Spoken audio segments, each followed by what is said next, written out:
நல்லா இருக்கீங்களா மாப்பிள்ள? நல்லா இல்லை. என்ன பண்ண போற? இது சந்திரா உள்ள இருக்காளா? அவ எங்கேயாவது போய் எக்கேடு கட்டு போட்டோம். எனக்கு என்ன? என்ன மாப்பிள்ள, பச்சை குழந்தைய பறி கொடுத்துட்டு அவ துவண்டு போய் நிக்கிறா.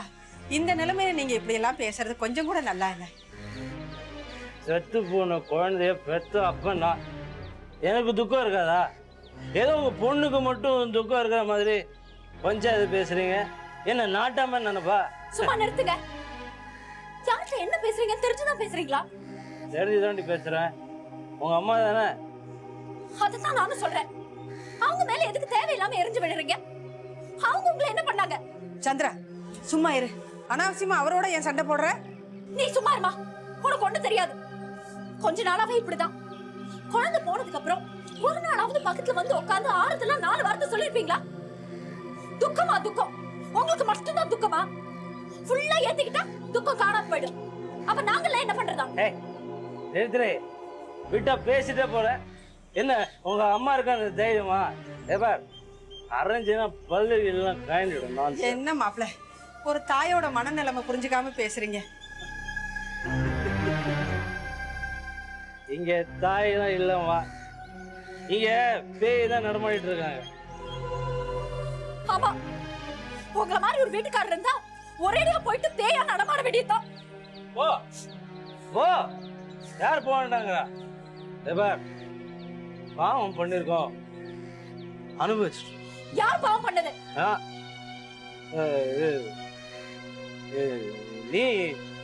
நீதான் பாவம் பண்ண. நீ கவிதாவை என்னெல்லாம் பேசியிருக்க, அதான் இப்படிலாம் ஆயிடுச்சு. ஆமா, நான் தெரியாம தான் கேக்குறேன். கொஞ்ச நாளா என்ன பேசினாலும் சுத்தி வளைச்சு கவிதா கவிதான்னு அதே விஷயத்துக்கு வரீங்க. அப்படி என்ன அவன் மேல உங்களுக்கு தனி அக்கறை?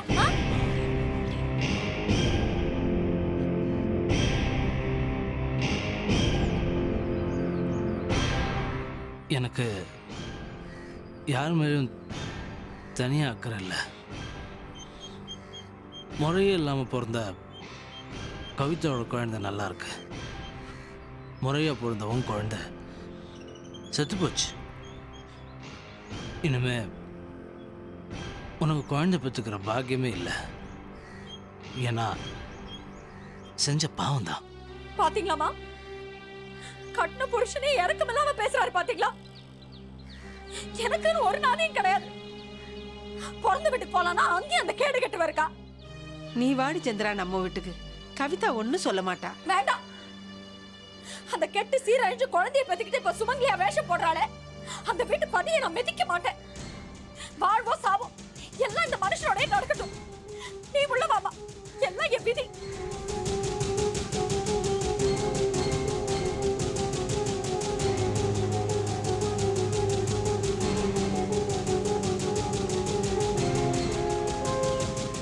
இதெல்லாம் அவளா பண்ணா?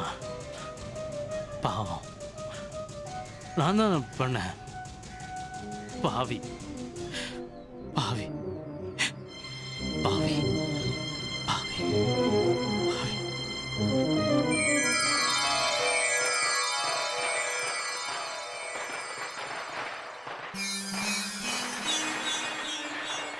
கவிதா கிளம்பு, கோவிலுக்கு போலாம். எனக்கு நிறைய வேலை இருக்கு, நீ வேணா போயிட்டு வா. பர்த்டே உனக்கு, அர்ச்சனை பண்றது உன் பேர்ல. அப்புறம் நீ வரலனா எப்படி? ஆமா, ஏன்டா பிறந்தேன்னு தினம் அழுதுகிட்டு இருக்கேன். இதுல பிறந்த நாள் கொண்டாட்டம் எனக்கு ரொம்ப முக்கியம். எதுக்கு நல்ல நாளும் அதுமா இப்படிலாம் பேசுற? நல்ல நாள்லாம் எனக்கு ஏதுமா. இந்த பொங்கல், தீபம், தீபாவளி இதெல்லாம் வருஷத்துல தான் வருதே வழிய என் வாழ்க்கையில வரதில்லையே. உன்னா தத்துவம் பேச ஆரம்பிச்சிருவேன். அம்மா கோவிலில் வெயிட் பண்ணிட்டு இருப்பாங்க. நான் போகலன்னு வச்சுக்கோ, லபோ திபோன்னு குதிப்பாங்க. நான் கிளம்புறேன்ப்பா.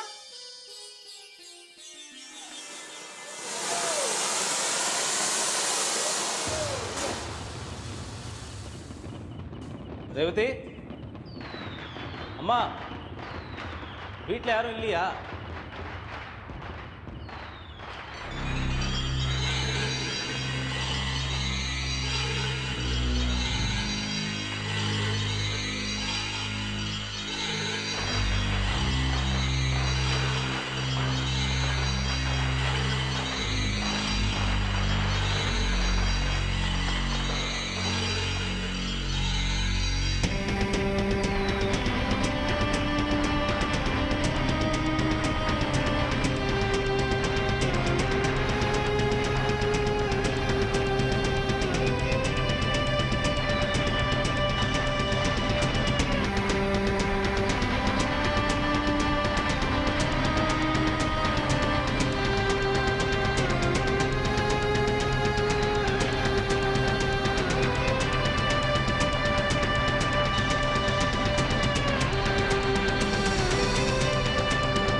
என்ன இதெல்லாம்?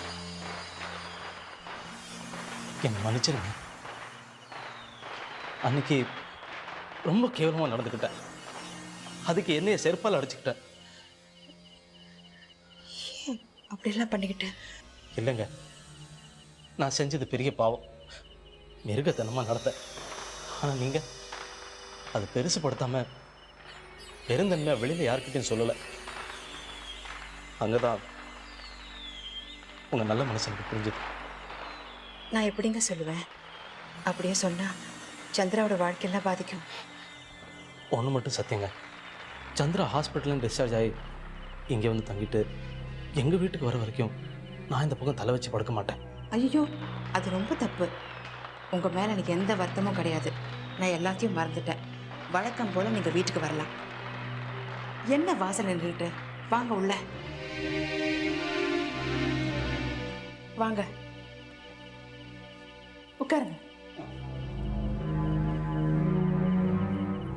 இன்னைக்கு எனக்கு பிறந்த நாள். அப்படியா? Happy returns of the day. Thank you. அம்மா பால் பாயசம் பண்ணியிருக்காங்க, நான் கொண்டு வரேன். இல்லை, அதெல்லாம் வேண்டாம். இல்லை பரவாயில்ல, உட்காருங்க.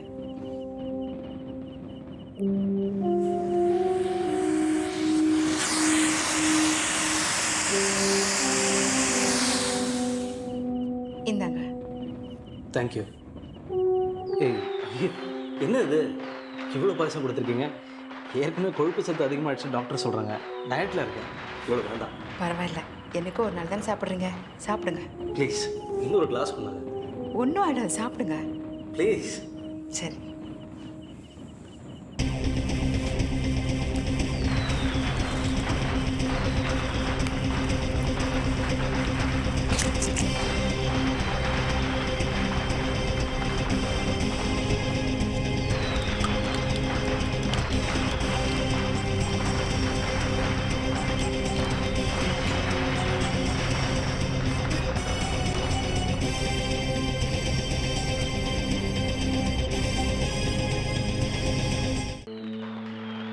இந்தாங்க. ஆக்சுவலி நான் அதெல்லாம் குடிக்கக்கூடாது. நீங்கள் ரொம்ப ஃபோர்ஸ் பண்ணீங்கிறதுக்காக குடிக்கிறேன். ஆமாம், நீங்கள் குடிச்சிங்களா? இல்லை, நான் அப்புறமா குடிக்கிறேன். இல்லை, சாப்பிடுங்க. இல்லை, நான் அப்புறமா சாப்பிட்றேனே. அப்போது உங்களுக்கு என் மேலே அந்த கோவம் இன்னும் போகலை. ஐயோ, என்ன நீங்கள்? நான் தான் அப்போவே சொல்லிட்டேனே, என் மனசில் ஒன்றுமே இல்லைன்னு. நோ, என் மேலே கோவம் இல்லைங்கிற அடையாளமா நீங்கள் அந்த ஸ்வீட்டை குடிங்க, அப்புறம் நான் குடிக்கிறேன். என்னங்க நீங்கள்? சரி.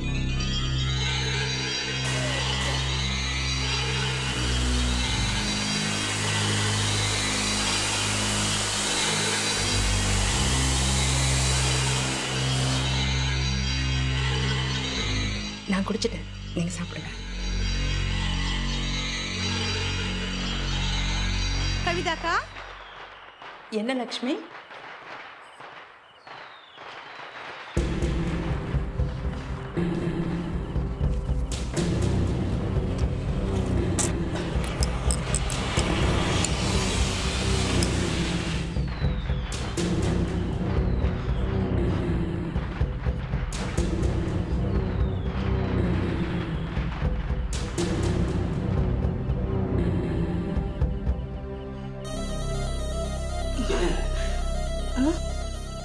ஒன்றும் இல்லை, தலை சுத்துற மாதிரி இருந்தது. என்னாச்சு? இந்த பாயசத்தில் நீங்கள் ஏதாவது கலந்தீங்களா? என்னங்க நீங்கள்? நானும் தானே குடித்தேன், எனக்கு ஒன்றும் ஆகலையே.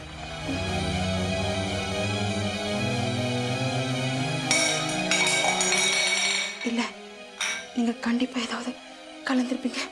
உங்களுக்கு மேலே சந்தேகம் போகலை, அதான் அப்படிலாம் பேசுகிறீங்க.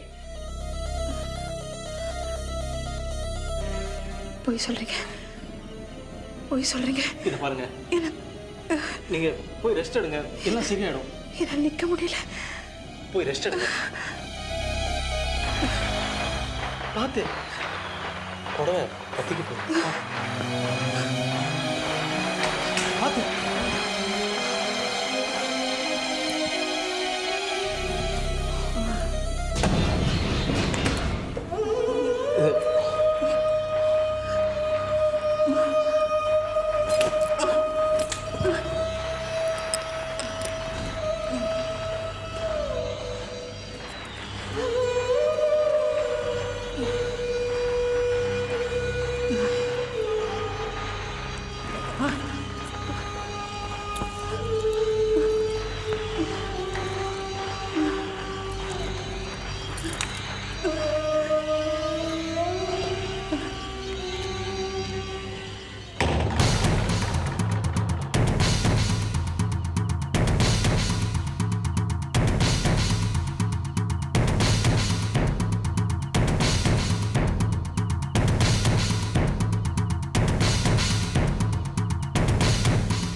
சரி, அழுதுகிட்டே இருக்காதீங்க. ஏதோ ஆசைப்பட்டேன், நடந்து போச்சு, மறந்துடுங்க. மறக்கணுமா? மறக்க முடியுமா? எப்படி அவனுக்கு மனசு வந்தது? நாசமா போற பாவி. நல்லா இருப்பியா? நல்லாவே இருக்க மாட்டேன்.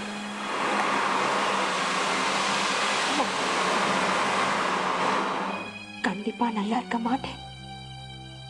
திட்டுங்க, என்னை நல்லா திட்டுங்க. ஆனால் இந்த விஷயம் வெளியில் நீங்கள் சொல்ல மாட்டேங்கிறது எனக்கு நல்லா தெரியும். ஏன்னா பாதிப்பு எனக்கு இல்லை, பிரச்சனை உங்களுக்கு தான். என்னால் உங்களுக்கு தாலியெல்லாம் கட்ட முடியாது. அது உங்கள் தங்கச்சியோட வாழ்க்கையை பாதிக்கும்.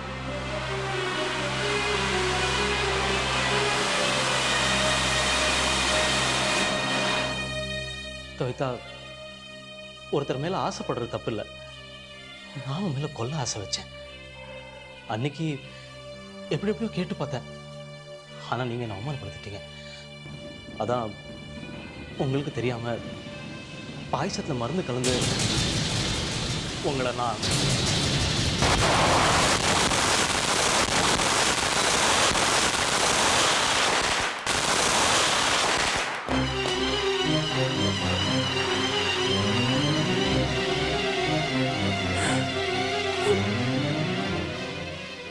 என்னால் உனக்கு வாழ்க்கை கொடுக்க முடியாது, தவிர எப்பவும் எந்த உதவி வேணாலும் கேளு, நான் செய்ய தயாராக இருக்கேன். கவிதா, இந்த தொடர்பு முடிய வேண்டாம், தொடரட்டும். அதுக்கு எவ்வளோ காசு வேணும்னாலும் நான் கொடுக்குறேன். பண்றதெல்லாம் பண்ணிட்டு பணத்தால எல்லாத்தையும் மறைக்க பார்க்கறியா? உன்கிட்ட பணம் வாங்கிக்க நான் ஒன்றும் வெளியே போட்டாள் பொறுக்கியே.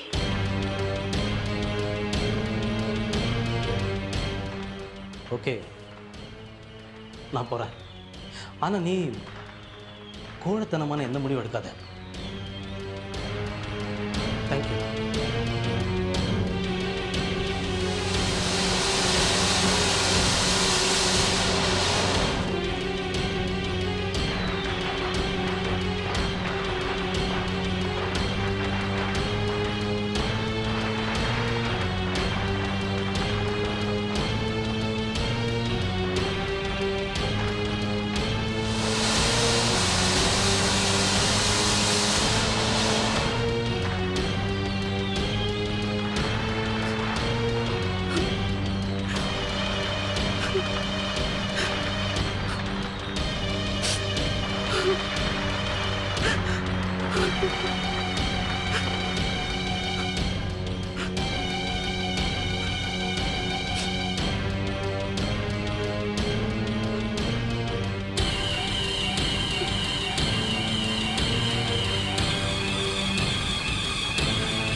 ஜம்பு,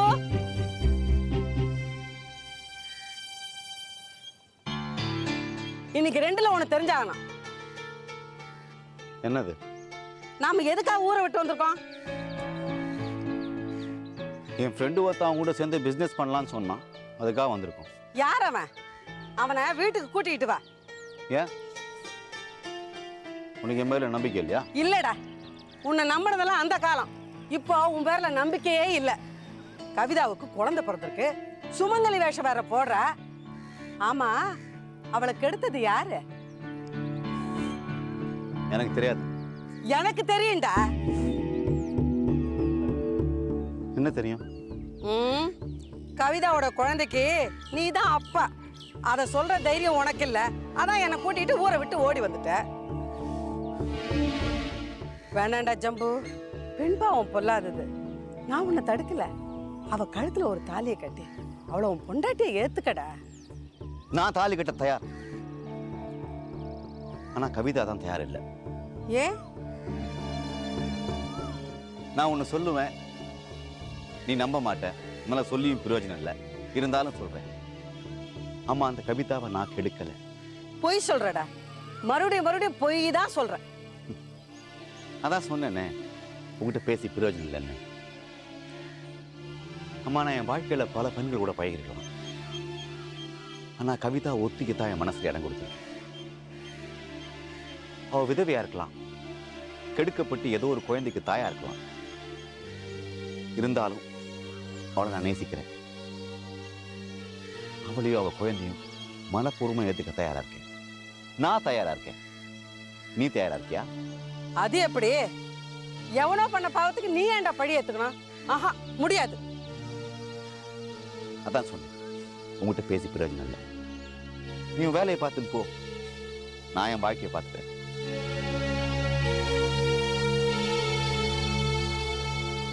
போடா போ. எதை சொன்னாலும் அதுக்கு ஒரு பதில். நீ எல்லாம் ஒரு பிள்ளையாடா. இரு இரு, இதுக்கு ஒரு முடிவு கட்டுறேன்.